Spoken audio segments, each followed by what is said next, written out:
Boa noite, pessoal. Deixar essa aula gravada aí. Bom, então vamos para mais uma aula aí da UC de comandos elétricos. Hoje o que eu quero abordar com vocês, pessoal, é a parte de verificação, né, testes e inspeção em componentes elétricos, certo? Quais os testes que a gente deve realizar, né, para tomar uma decisão, né, seja trocar, seja fazer algum reparo. Compartilhar até vocês.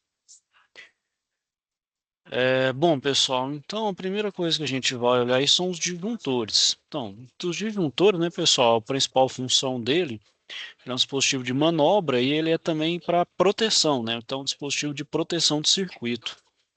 Ele tem dois princípios de funcionamento. Ele pode ter um disparo térmico ou eletromagnético. Geralmente ele pode ter os dois ali, que é o chamado disjuntor termomagnético.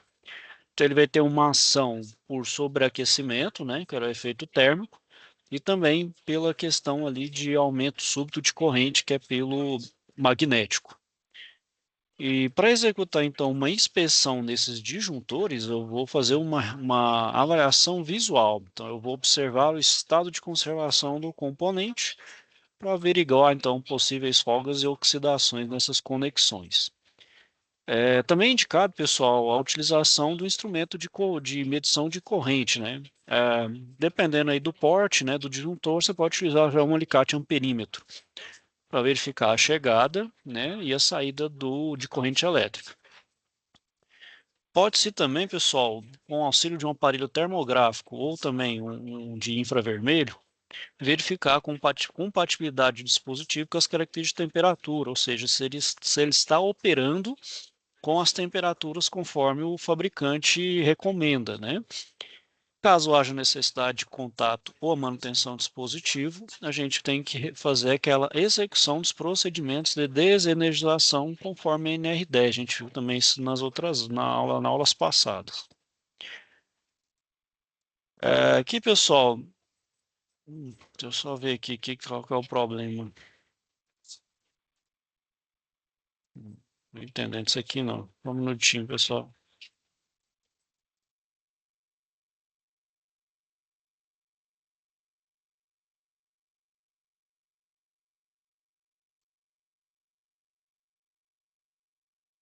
Só um minutinho, pessoal.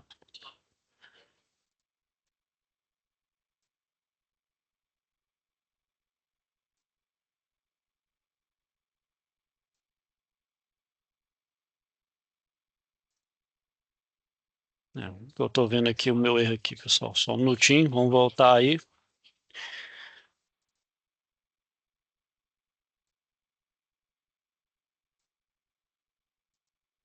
Então aqui, pessoal, vai ter um vídeo. Deixa eu ver, são dois vídeos aqui, ó. Então, deixa eu ver esse primeiro aqui, deixa eu copiar ele aqui. Primeiro vídeo aí, pessoal, é um teste no disjuntor. Deixa eu só compartilhar com o áudio.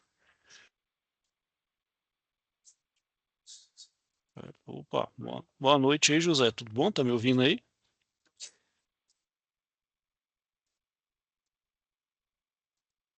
Vamos lá. Esse primeiro vídeo, então, hein, pessoal, é um teste no disjuntor. Quais são os testes aí que vocês vão fazer em um disjuntor?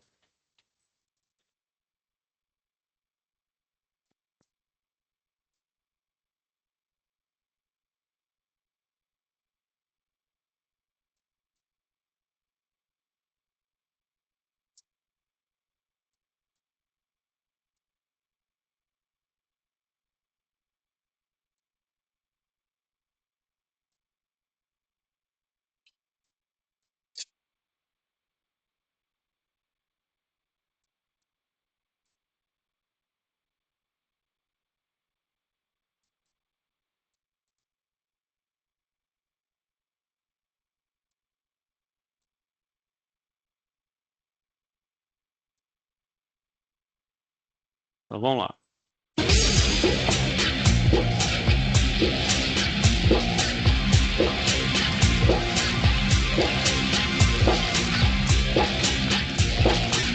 Vou aumentar um pouquinho o volume, pessoal, porque o pessoal que tá narrando aqui, ele fala bem baixinho. Então, uma das inspeções que pode ser realizada no quadro elétrico, por exemplo, na alimentação geral aqui, onde temos o disjuntor geral, verificar as condições, né, de limpeza e oxidação dos cabos, né. Posteriormente, quando ele estiver desenergizado, né, fazer-se um reaperto de todas essas conexões, né. E outro teste que poderia ser realizado é quanto à tensão, tanto na entrada do disjuntor quanto na saída. Verificar teste de tensão em todas as três fases.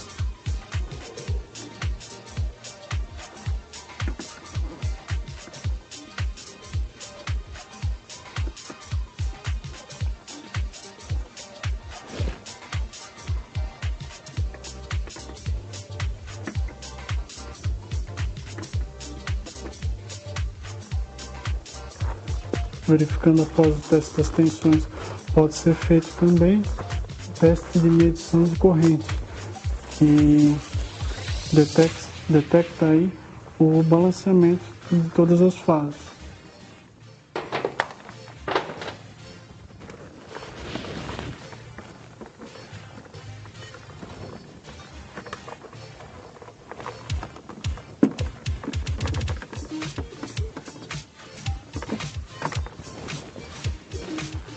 Uma observação importante a ser feita com relação à montagem dos quadros, principalmente no cabeamento de entrada dos alimentadores, é quanto à distância para a colocação dos instrumentos de medição, né, para que se fique em fácil acesso. Caso contrário, não se consegue colocar o aparelho de medição e muitas vezes não se consegue fazer a realização da medição de forma correta.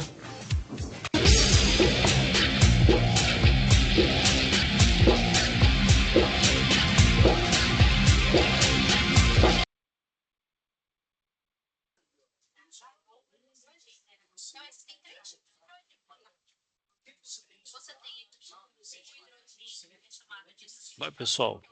Opa, achei que na hora que eu fui colocar esse vídeo não tinha ninguém aqui, acho que só o José Pereira, o pessoal entrou aí. Opa, bom então, achei que ninguém ia entrar aí. Pô, boa noite, Eulálio, tudo bom? Você queria falar alguma coisa aí? Boa noite, professor. Boa noite.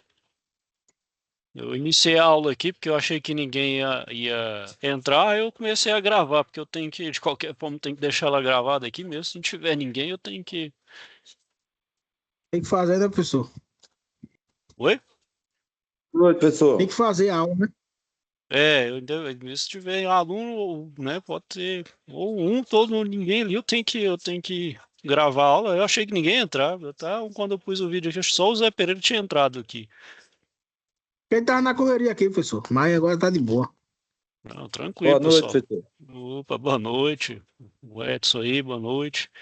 Então vamos lá, pessoal. Esse outro vídeo aqui, vamos colocar ele também. Deixa eu.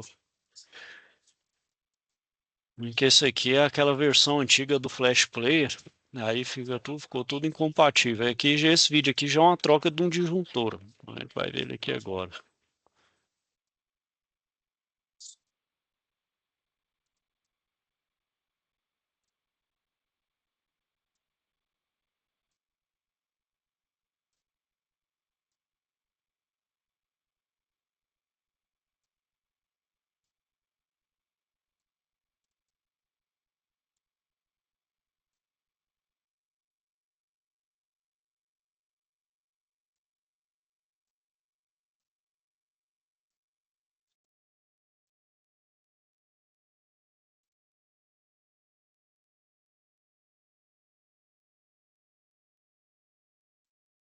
Então, assim, no caso, durante os testes, se caso for verificado uma sobrecarga em um disjuntor, né, que haja necessidade de substituição do mesmo por capacidade maior, é importante que não seja levado em consideração somente a substituição do disjuntor, mas também leve-se em consideração a capacidade de corrente dos cabos existentes, também que caso for inferior à nova capacidade devem ser substituídos, e também levar em consideração o alimentador geral, se ele vai suportar também essa nova carga adicional no circuito.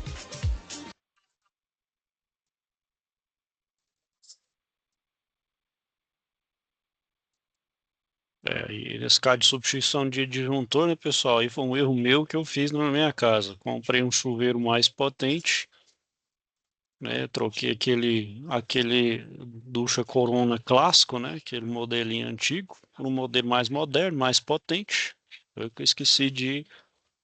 Só esqueci de aumentar a bitola do fio.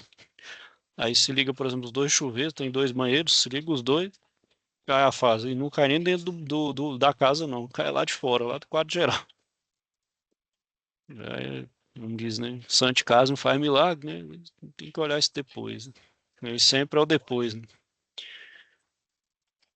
Vamos lá, pessoal.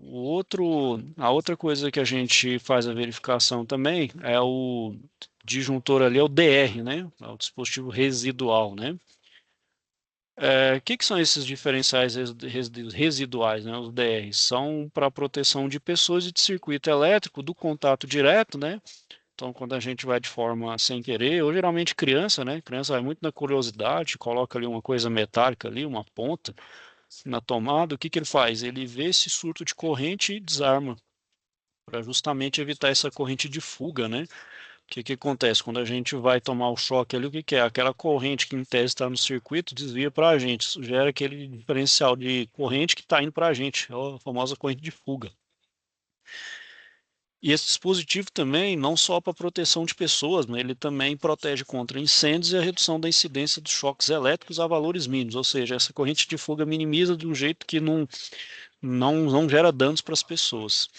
Então, para haver uma inspeção nesse dispositivo, ela é semelhante à de um disjuntor. Porém, o interruptor DR conta com o elemento prático de inspeção inserido no dispositivo e acionado por meio de um botão externo, que lhe permite a avaliação rápida e segura de sua funcionalidade.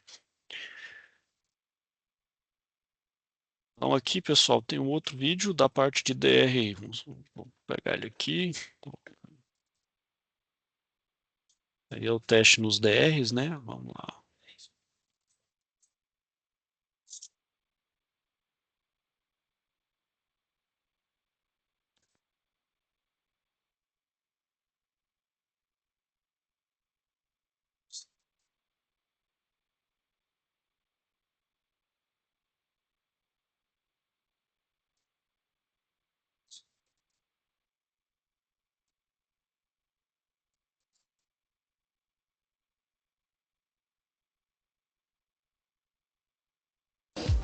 Um dos testes importantes a serem feitos é no dispositivo DR, diferencial residual. Deve ser feito semanalmente ou quinzenalmente quanto ao seu funcionamento. Se observar aqui, tem um botãozinho de teste. Esse botãozinho simplesmente deve ser acionado. Após acionado, o mesmo tem que desativar.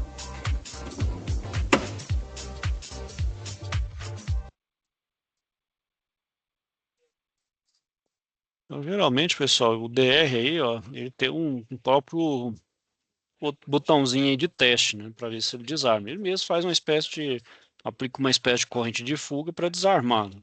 Se desarmou, tá ok. Agora, se não, ele tá com problema, né? Você tem que fazer a troca dele, a sua substituição. Já a verificação dos comandos, né, pessoal, das botoeiras e chaves, né? Justamente a função deles é acionar e desligar o circuito elétrico. Então, para inspecionar esse componente, a gente recomenda a verificação, né, no estado de conservação, limpeza, né, funcionamento, acionamento, possíveis folgas nas conexões e integridade dos contatos. Caso tenha necessidade de contato ou manutenção, a gente desenergiza para poder fazer qualquer tipo de intervenção ali de retirada, instalação ou alguma mudança.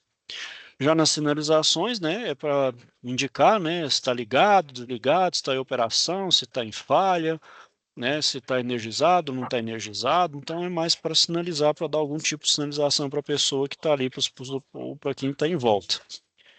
Também pode ser verificado, né, a verificação por estado de conservação das lâmpadas, contato de conexão. Caso haja necessidade, é indispensável a execução dos procedimentos também de desenergização. Bom, os contatores, né, pessoal, são os dispositivos de manobra, né?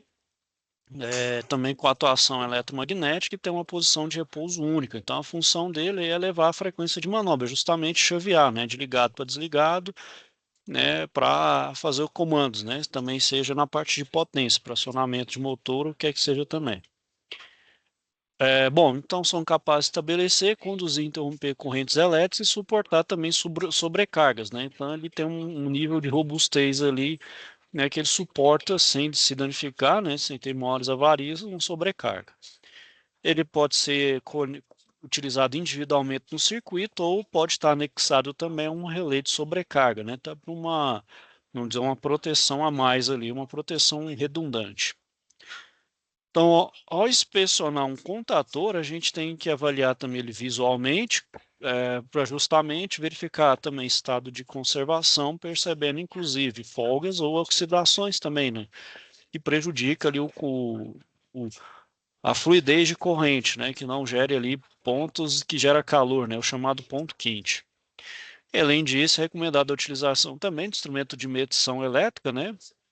Um multímetro ou um alicate amperino para certificar também a entrada, chegada e saída de corrente no circuito. Posso também utilizar um aparelho de termografia ou um medidor mais simples de temperatura para verificar a compatibilidade também, verificar se a temperatura de operação está de acordo com aquilo que o fabricante recomenda, né? E se não houver, aí tem que, né, ou coloca um de maior capacidade ou com uma faixa de temperatura de trabalho maior, para poder não ter problema ali de superaquecimento e de um provável incêndio, um provável superaquecimento que leve a um incêndio. E caso haja necessidade de contato manutenção, é indispensável então fazer a execução do procedimento de desenergização. Não trava a língua aí. Então aqui, pessoal, é o videozinho do contato aí, os contatores.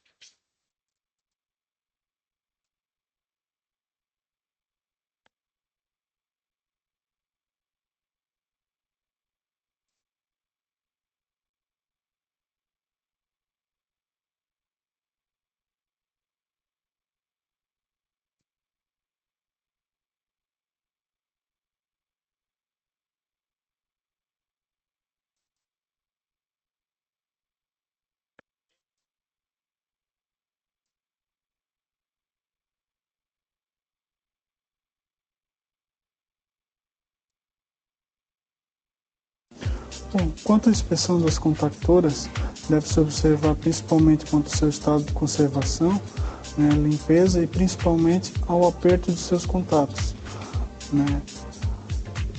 Quanto à corrente elétrica, pode ser efetuada a medição da corrente, verificando se ela está compatível com suas especificações.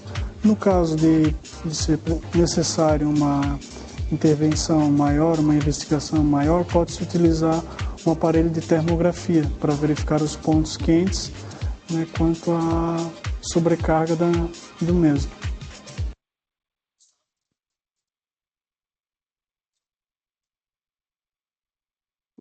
Tá aí, né, pessoal, o procedimento por contator. Bom, então, pessoal, aqui eu tenho um quadro com alguns tipos de anomalia nos contatores, né? Então, por exemplo, o meu contator não liga, né? Então, quais são as possíveis causas? Pode ser fusível de comando queimado, o relé térmico pode dar desarmado, né? Então impede a circulação de corrente e o funcionamento do contator. O comando também pode estar interrompido, a bobina do contator pode estar queimada, né? Então a gente sabe que além do contator que é a manobra, tem a bobina que o energiza também, né? Também pode ter a bobina queimada por ligação em tensão errada, ou seja, pode ter uma tensão mais alta do que ele funciona, porque a gente tem contatores, pessoal, que funcionam ou em 220 alternado ou 12, 24 volts, corrente contínua. Aí, se eu não tiver atento, eu posso ligar aí errado. Posso ligar um 220 lá no de 12, eu queimo, a mesma coisa. Eu posso queimar ele ali. Então, você queima a bobina. Aí, queimou a bobina, você tem que fazer a troca, né? Do contator.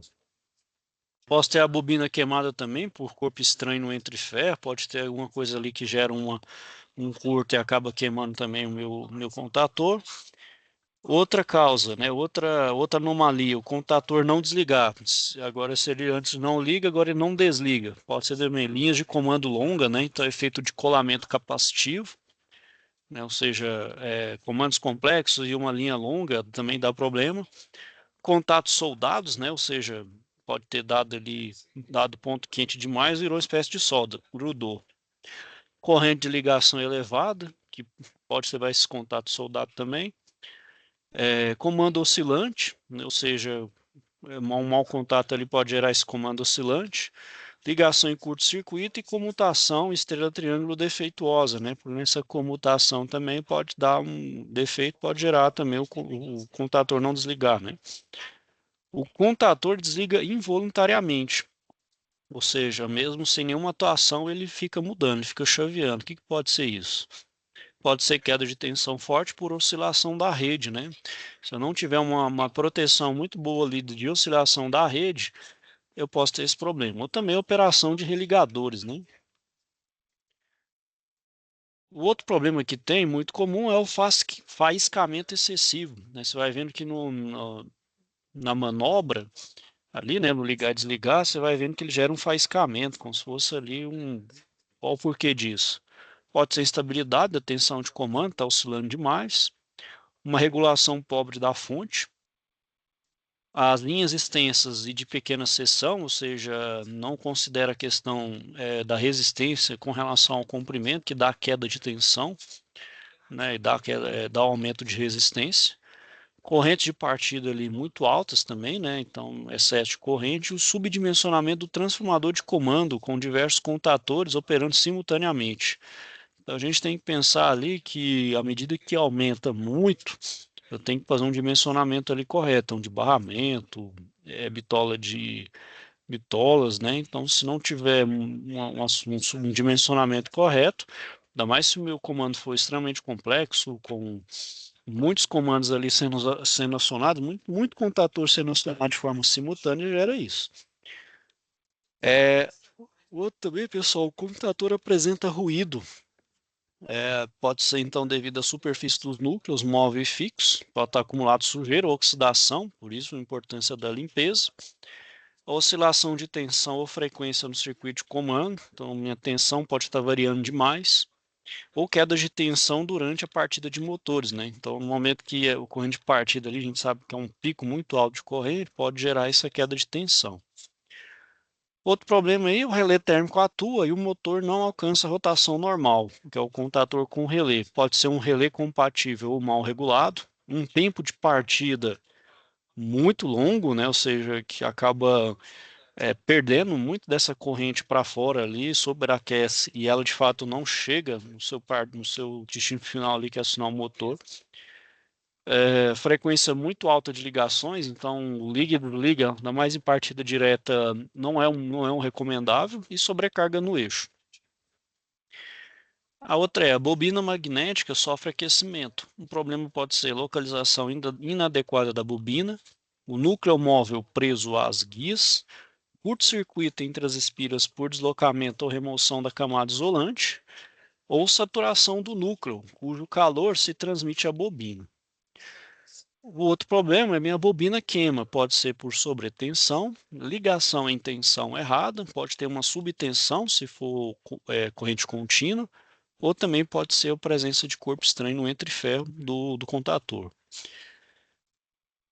O outro problema aí é contato sobreaquece, ou seja, tem um excesso de corrente aí, né? Então é carga excessiva, pressão inadequada entre contatos, dimensões inadequadas também entre os contatos, sujeiras nas superfícies dos contatos e superfície também insuficiente para a troca de calor com o meio ambiente. Oxidação, né, contatos de cobre e acabamento em formato inadequado da superfície de contato. Contatos fundindo, né, então pode ser correntes de ligação elevadas, comandos que podem oscilar, ligação em curto-circuito, e também pode ser uma comutação de estrela-triângulo defeituosa. Outro problema também pode ser meus contatos com desgastes excessivos. Isso problema é o arco voltaico, sistema de desligamento por deslizamento, ou seja, remove certa quantidade de material a cada manobra. Acaba funcionando como uma espécie de eletroerosão, acaba retirando ali e fica pouco material de contato. Aí pode gerar também superfície quente e esse contato com desgaste excessivo. A outra ali, pessoal, é a isolação defeituosa. Então pode ser excessiva umidade do ar, né? Então posso ter uma umidade mais alta. O dielétrico recoberto ou perfurado por insetos, poeiras. e presença de óxidos externos provenientes de material de solda, né? Então, material de solda ali, os óxidos, né? Pode dar uma isolação ali defeituosa.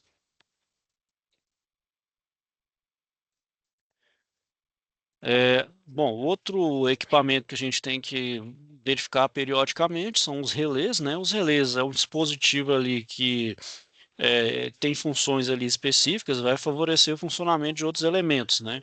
Então ele pode funcionar como uma chave automática comutadora, né? Então pode ser por temperatura, corrente elétrica, campo magnético e ar, né? Então você pode fazer de várias funções aí. Então, o que é recomendado? Avaliar visualmente o dispositivo, constatar o seu estado de conservação, né, percebendo inclusive possíveis folgas ou oxidações. Aconselha também a gente verificar se a atuação do dispositivo está de acordo com as indicações do fabricante. E também recomenda a utilização pode ser também aí de um alicate amperímetro ou um multímetro, caso dependendo aí da tensão e da corrente.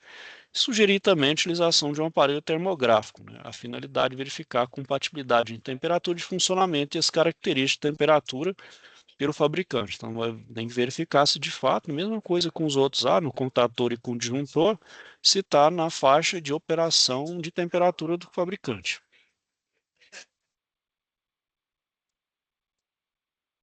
Bom, já os temporizadores, que também é um relé, né? Então a finalidade dele é contar tempo, né? Para imprimir um sinal de saída de corrente elétrica, muito utilizado lá na ligação estrela-triângulo, né? A gente utiliza ali o relé temporizador, por exemplo, para contar ali tempo entre a chave estrela e a chave triângulo, né?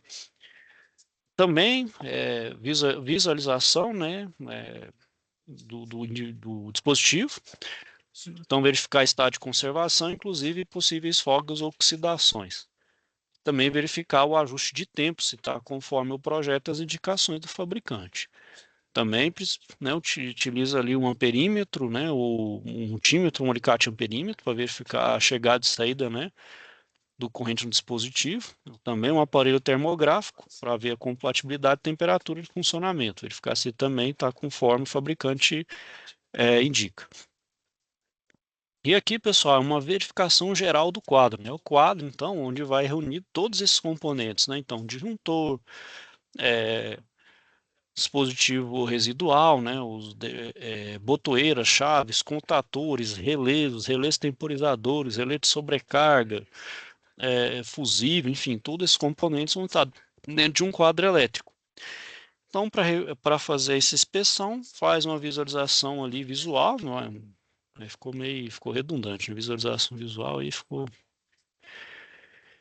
faz uma inspeção visual, né? Percebendo estado de conservação, possíveis avarias, oxidações, presença de sujeiras, insetos, outro corpo estranho. A gente também verifica no prontuário do circuito a instalação, né? Então, por norma, né? Quando a gente tem um quadro ali, todo bonitinho, arrumado ali, tem o projeto elétrico, né? Que é qual fio é qual, né? Para onde vai, onde chega, né? De onde é. Então tem que ser etiquetado, né? Os fios também. E também tem que ter o projeto, porque se tiver uma simples mudança aqui, isso tem que ser alterado também no projeto elétrico, né? Até por uma questão mesmo de segurança. Então tá aqui, pessoal. Vamos para nosso inspeção aí da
Então tá aí, pessoal. Inspeção no quadro, só.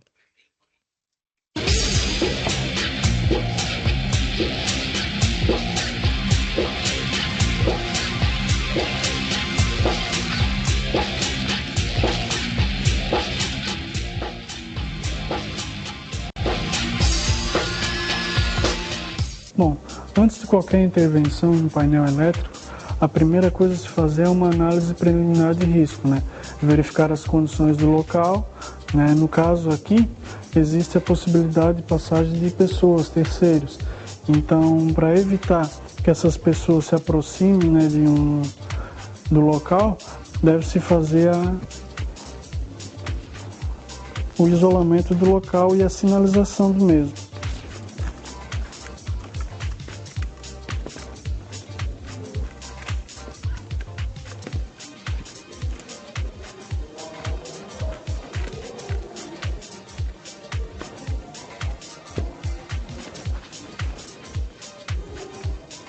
Na sequência, é importante que se tenha os equipamentos e a colocação da luva de isolação.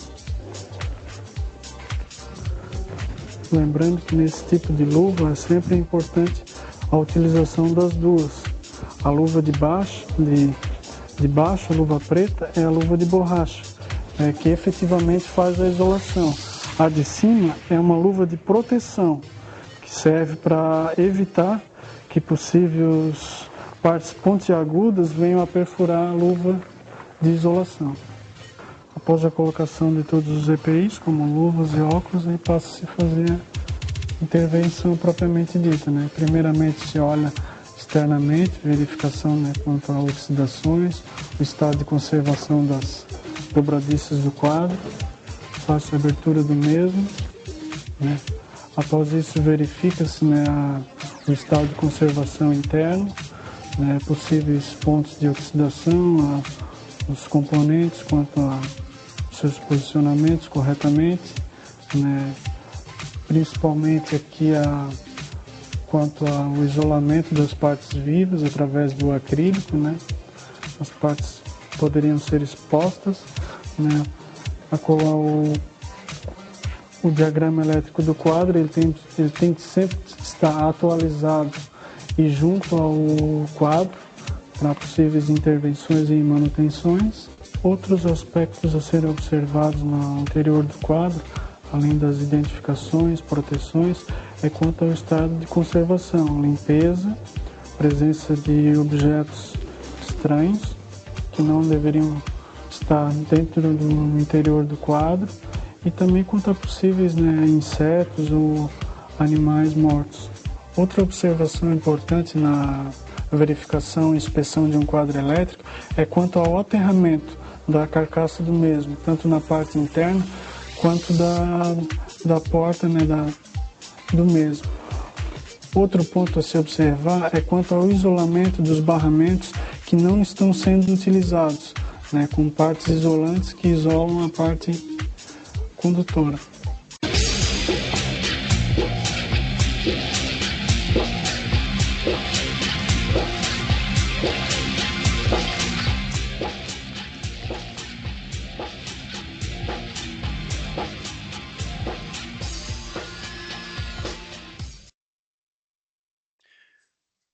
Bom, pessoal, então era mais essa parte de inspeção que eu queria falar com vocês aí hoje. Alguma dúvida aí, questionamento?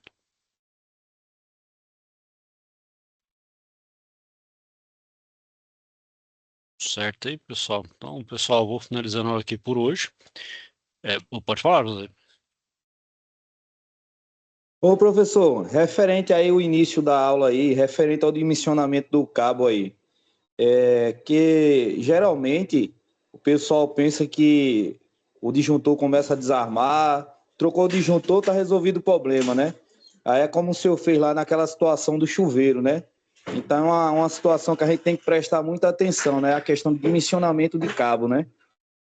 Porque, por exemplo, você pode até ter inicialmente dimensionado o disjuntor correto, mas dentro do circuito ali, se você colocou algo com maior potência, que vai exigir, tudo bem, você trocou o cabo daquele aparelho que tem maior potência, mas e os demais? Você alterou também, a gente tem que pensar que a corrente vai passar tudo ali também, né? Então, aquele lá do início também tem que ser, não igual o meu lá, por exemplo, da minha casa, provavelmente vou ter que olhar é, do disjuntor da casa, do quadro, até lá no da rua, né? Então talvez tenha que colocar um cabo um pouco mais espesso lá.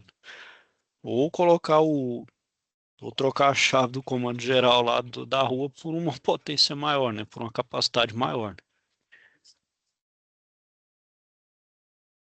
É uma das opções. Aí tem que pensar nisso também. O meu lá foi desse jeito. O disjuntor da mesma forma, né? O disjuntor você pode até, né, ter dimensionado correto, pode ter esse problema também, mas você olhou também, né?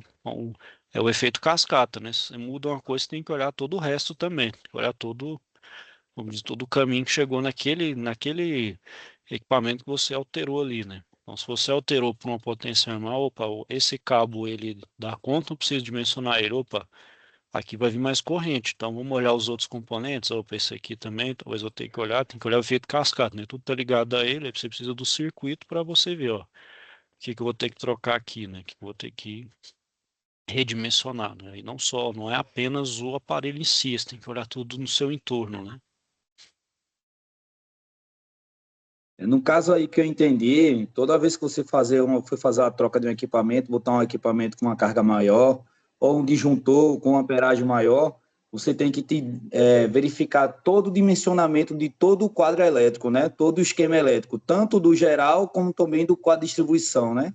Isso, porque não precisa nem fazer todo, basta ver os principais ali, né? O principal ali, onde daquele equipamento que você trocou, tem que ver, né? Fazer o rastreio dele ali, né? Tudo em volta dele. Falando do tatame de comando, né? Agora os outros, se ele não tá, vamos dizer assim, diretamente envolvido, não, mas esse principalmente, ver lá, ver os DRs, né? Ver tudo que está em torno deles, tá, né? Você precisa redimensionar, precisa fazer uma readequação. Por isso que é bom ter sempre o projetinho elétrico lá com quadro, né? É uma coisa que o pessoal dá uma negligenciada nos quadros, é pegar o projeto, some, joga fora, coloca em lugar indevido. Então é uma questão de segurança mesmo, né? Ele fica, ó, isso aqui tá tanto, fez essa alteração lá, corre no projeto e coloca num prontuário e também refaz todo o projeto, né? Ó, foi trocado agora, isso aqui tem uma espessura X, né? Esse equipamento agora, ele suporta tantos amperes, né? Antes era X, agora é X mais alguma coisa, né? Então, no caso aí, toda a alteração que você fizer no quadro, ele tem que ser atualizado justamente no diagrama, né? Atual que Isso. está ali Ah, envolvido dentro do quadro, né? justamente, você tem que atualizar. Até por questão, é norma, né? A própria norma fala isso. E a própria NR também, né? NR, que é a norma regulamentadora que trata de segurança, ela aborda isso também. É obrigatório, você tem que fazer essa alteração. Felizmente, nem sempre todos seguem essa norma ali, né? Não seguem como deveria, né? Normalmente você vê lugares mais isolados, né? Que o quadro não fica assim dentro de um prédio, né? Fica, vamos dizer assim, mais aberto, mais exposto. Aí projeto é bem mais fácil de sumir e ter problema, né?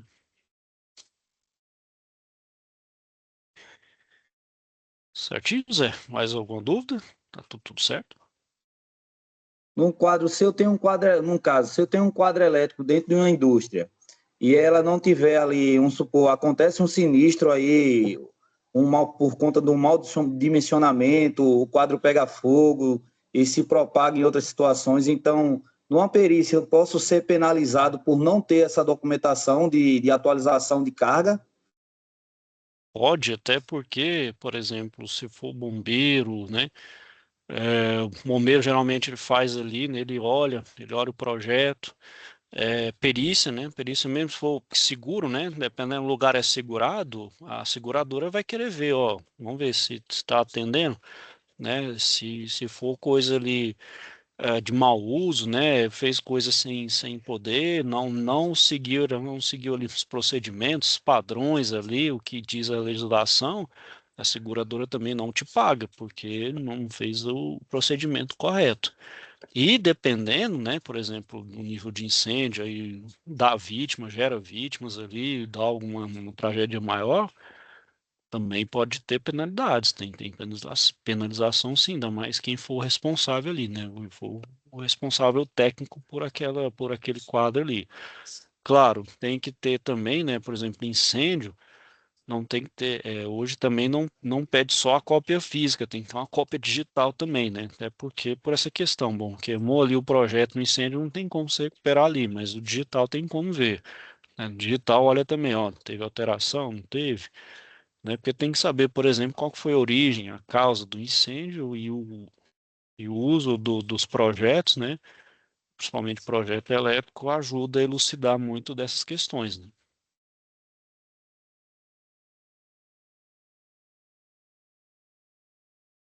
Certo, Zé?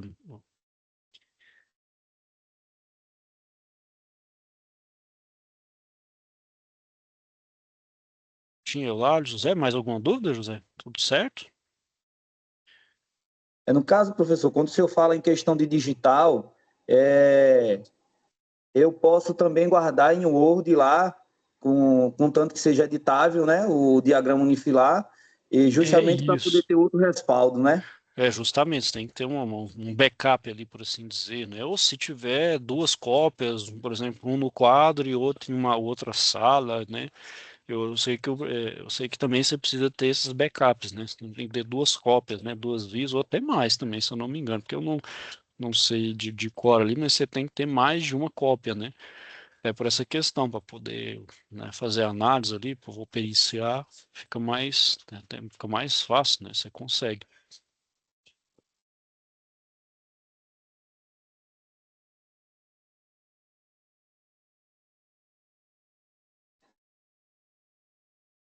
Tinha mais alguma dúvida, Olálio?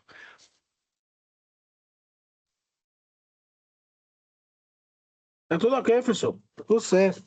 Certinho? Então, pessoal, vou finalizando aqui por hoje. Ok? Se tiverem então alguma dúvida, questionamento, é só procurar, bom, pessoal. Então, eu vou finalizar aqui, desejar a todos uma boa noite, ok, pessoal? Fiquem com Deus e até a próxima.